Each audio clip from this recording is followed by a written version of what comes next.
In this episode, we're doing our Christmas special. And what could be more Christmassy than Christmas science? So we went out and searched from some very, very merry science. Did you know that they investigated what the real Santa looks like? Also, that having Christmas dinner with your in-laws has a big effect on your gut microbiota. And that Christmas is not only the happiest time of the year, but also the deadliest.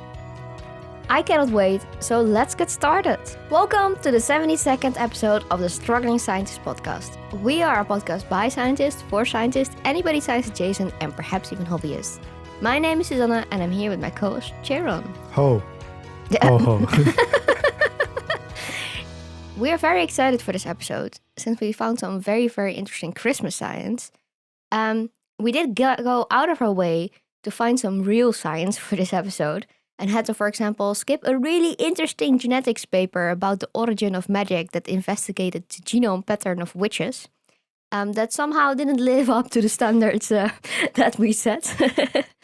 But even though the papers we selected contain real scientific results, we do want to give a fair warning that not all the science in this episode is going to be the most impactful, or for some of the papers, scientifically robust type of science. When you, for example, find a paper using Christmas ornaments in a graph to indicate points, you know there were some scientists having a lot of fun that day. But that won't harm our festive mood or our Christmas cravings for more science. And we will definitely go into the details. So that means we are ready to dive into our first Christmas science topic. So for our first Christmas science topic, here comes Father Christmas. In this science topic, we will discuss the article called Does Father Christmas Have a Distinctive Facial Phenotype?, which was published in Vision and specifically wants to determine the face of Father Christmas. Now, this is not a very original paper because previous attempts had already been made to depict the face of St. Nicholas, the original person who inspired the creation of Santa Claus. But to quote the authors, this is the first attempt or first paper to try to objectively and systematically depict the modern face of Father Christmas. So, modern Santa. And yeah, before we get into the actual results, this paper references quite a few very impactful papers, as you can tell by the name. Being Santa Claus, the pursuit of recognition in interactive service work. Is Santa Claus an evening owl? Also another very impactful paper, I'm sure. So what does this study actually do? In short, the study consisted of downloading some images from Google Image Search and analyzing them with an image analysis software. They had 3 different groups. The test group consisted of Santa Claus images and Father Christmas images that they could find, not cartoon images, but really like any image of a real person dressed up as Santa Claus, I guess. The control group consisted of adult men and elderly bearded men that often might get confused for Santa Claus, I guess. And they also had a validation group of exactly who you would expect to be the validation group, Elvis Presley and Elvis Presley impersonators. I tried to read the paper to understand exactly why Elvis Presley, but didn't really get much further than A very recognizable face. adult man. So that's what we have to go with. And of course, you want to know the results of this paper. And it turns out that Father Christmas does appear to have a very distinctive facial phenotype when compared to adult men and elderly bearded men. Perfect. Yes. Now, this paper also contained a really interesting paper of the facial reconstruction of St. Nicholas that we'll definitely add. He definitely looks like a Santa Elderly Claus. bearded man, but Santa-like? He's very Santa-like. Yes. Yeah, I can see why this is the original one. I can see why we needed a paper with image analysis software for this. Okay. Okay, on to our second science topic then. The gut-wrenching science of Christmas family visits. And this paper comes from the Human Microbiome Journal from Elsevier. And did you ever think that your in-laws could affect more than just your mood during the holidays? Well, a study investigated how visiting in-laws during Christmas might just be changing up your gut microbiome. I'll let your mom know about this. Yeah, you're not welcome anymore to Christmas dinner now. What? But yeah, our gut microbiome are apparently in on the family drama. Researchers conducted an observational study analyzing fecal samples from volunteers who either spent their Christmas with their own family or with their in-laws. And the results were that participants visiting the in-laws showed a notable decrease in Pneumococcus species, a bacteria often associated with physiological stress and depression. And on the flip side, those chilling with their own families also experienced distinct microbial shifts. Now, I do have to say with this paper, while it was very seriously published with real scientific results in Elsevier's Human Microbiome Journal, I have the feeling that the reviewers kind of missed the fact that figure 1 of the paper is an image of a pooping statue, and that figure 2 contains a Christmas garland to indicate the setup of the study. Doesn't take away from the scientific robustness. And in the introduction, they also reference a South Park episode as one of the reasons of doing this study. So I think it's safe to say that this is not the most serious study ever. The research has been performed, and there are results, but it has been suggested that this paper might be a protest against the fact that in the microbiome field, papers get published without good critical review. And I have the feeling that indeed this paper didn't get reviewed very, very carefully. Was this also the paper that was from one of my supervisors? Yes. Oh, okay. I could have been on this paper, damn it. Yes. It also contains a very, very long section on limitations of the study that also include a part about how they did not score any stress levels of people during the holidays, which I think would have made the study more better. Robust. I think we could have gotten rid of the pooping statue and added that instead of it. Spanish pooping statue. Oh, that adds way more. Yeah. They also referenced another paper from Afghanistan, I think, in their introduction. And then a person on Papier, which is a website that you can post comments on for papers that you think are maybe not the most robust ever, actually said that in Afghanistan people don't tend to celebrate Christmas. So it's kind of weird to reference a study about that. Yeah. I mean, they could be open-minded to the idea, like globalization. But yeah. No, I mean, great paper. I wish I was on it. Yeah. Yeah, you could have been. Well.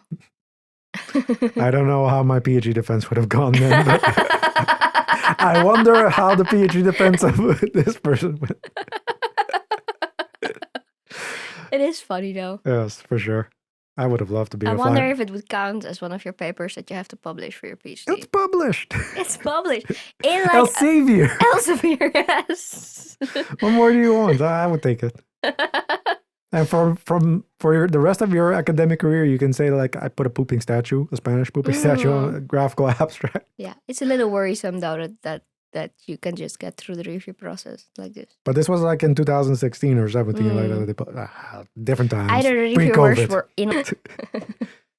Okay, let's move on to the next story then. So for our next Christmas science topic, it's called Last Christmas, I Gave You Myocardial Infarction. Okay, it's not actually called that. But it comes to us from the very merry Scandinavian Cardiovascular Journal. First, a little bit of introduction. The Christmas holidays have been associated with the highest incidence of myocardial infarction. Looks like the Grinch struck again. And it's apparently reported that on Christmas Eve, there's a 37% higher risk of myocardial infarction than during other periods, a control period. So stuff seems to be happening on those days. For this study, they looked at patients suffering myocardial infarction during the periods of 2018 and 2019 during Christmas, and compared them to a control group matched on age and gender that also had chronic coronary syndrome, who did not seek medical attention during the Christmas period. In total, they managed to get about 189 patients suffering from myocardial infarction on the Christmas Eve, Christmas Day, and Boxing Day, and quite a bit of patients in the control group as well to answer a questionnaire and evaluate what is actually potentially leading to this increased risk of myocardial infarction during the holidays. And it turns out that patients suffering myocardial infarction on Christmas holiday experience higher levels of stress and emotional distress compared to patients with chronic coronary syndrome, possibly contributing to the phenomena of holiday heart attack. So stress, Yeah. family, Yeah, stress. Yes, okay. heart attacks from your family. I wonder if the in-laws play, if it's in-laws versus... Basically got microbiota to change and then everything just goes down from there. We need to correct for family size as well, whether or not the family members have kids, how old they are, yeah. Okay. Our next scientific topic brings us to the secret life of snowflakes. They have life? Yes, they live a lot actually. First, just to set the record straight, what we commonly call a snowflake is actually a cluster of snow crystals. And then each snow crystal is a single beautifully structured ice crystal where the water molecules align in the really nicely ordered hexagonal patterns. And those ones are the ones that you often see in Christmas ornaments or the one that you draw. And a collection of these snow crystals together form this really puffy, nice snowflake. Now, the snow crystals start as water and then drop to the earth. And while they're falling, they're really artists at work because each crystal arm is shaped by the unique atmospheric conditions it goes through. And temperature and humidity are subtly influencing the crystal's growth. And as it descends to the earth, it might begin growing its arm in one pattern, but then suddenly a slight shift in its environment prompts a change in the design. Despite these changes, the hexagonal form with the 6 arms remains constant, which shows how nature prefers symmetry. And while the snowflakes falls to the ground, each arm experiences the same minute changes in temperature and humidity at the same time, which means that they are really nicely symmetrically formed. And all the arms are identical in structure. However, here's the interesting part. The precise path of each snowflake crystal through the clouds is unique. No 2 paths are the same, which means that no 2 snow crystals are identical. And each one is a unique masterpiece shaped by the whims of the weather. So next time you catch a snowflake, remember you're not just holding a tiny speck of ice, you're holding a one-of-a-kind natural sculpture. They're slowly trying to kill us with global warming. Yeah. The Grinch strikes again. I don't think snow crystals have anything to do with that. The Grinch strikes again. On to our next scientific topic then. It's beginning to look a lot like Christmas. The reason I call it this way is because it's a scientific topic brought to us by the British Journal of Medicine, Christmas edition 2015. And in this study, they had participants who were scanned in an MRI or fMRI, functional MRI, while watching a series of nearly 100 images through video goggles. Some of these images were associated with what we would call typical Yuletide or Christmas season, like sleighs or evergreen trees or string lights, jingle bells, etc., while others were distinctly not affiliated with the Yuletide spirit, sort of like, I guess, a car or coffee or something like that. And the images were displayed for a few seconds, alternated and shuffled periodically in alternating sequence and blocks of time, so people didn't really have an idea of like, oh, I'm only seeing Christmas stuff. And the participants were then informed that different images would be presented and had no idea what anything that they were seeing were associated with the holidays in general. And then the researchers compared the brain imaging between the different groups through activation cluster comparison and MRI data. And what they found was that after analyzing all their brain activity and stuff like that, that there is a specific pathway or specific, activation pattern that seems to associate with Christmas. So the fMRI scan showed an increased brain activity in the primary visual cortex of both groups when viewing holiday images compared with everyday images, so more activity when seeing holiday images. And the group who regularly celebrated the holidays had significant increase in neural activations in the primary somatosensory cortex when the images had a seasonal theme to them. Okay. So your brain knows that it's Christmas. Yes. And if you're someone who really likes to celebrate Christmas and the holidays a lot, then your brain is even more active. So, yeah, there is a Christmas feeling out there. It's real. So that brings us to the end of our very, very Merry Christmas special. I hope you enjoyed it as much as we did. And for our listeners, if you have any questions, suggestions, or comments, you can reach out to us via our website, thestrugglingscientist.com. You can also check out our website to sign up for the awesome Journal of the Struggling Scientist, aka our newsletter.